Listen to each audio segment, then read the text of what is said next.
मी अरुण घोडके. शिवचिंतन. शिवकार्याला सर्वात बाधक ठरत होती ती वतननिष्ठा. स्वार्थ हीच निष्ठा असे त्या काळी होते. वाटेल ते करून वतने टिकवायची हेच जणू अवतार कार्य असे मानणारे लोक शिवपूर्व काळात आणि शिवकालात सुद्धा होते.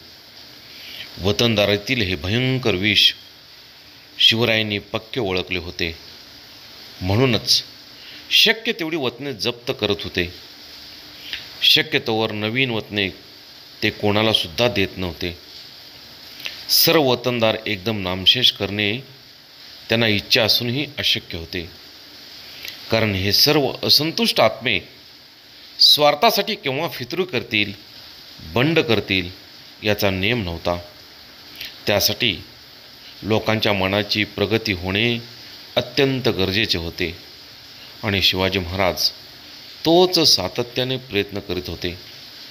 वतननिष्ठेवरून आणि राजनिष्ठेवरून स्वराज्यनिष्ठेवरती लोकांची मने कशी जळतील याचा ते सातत्याने प्रयत्न करत होते.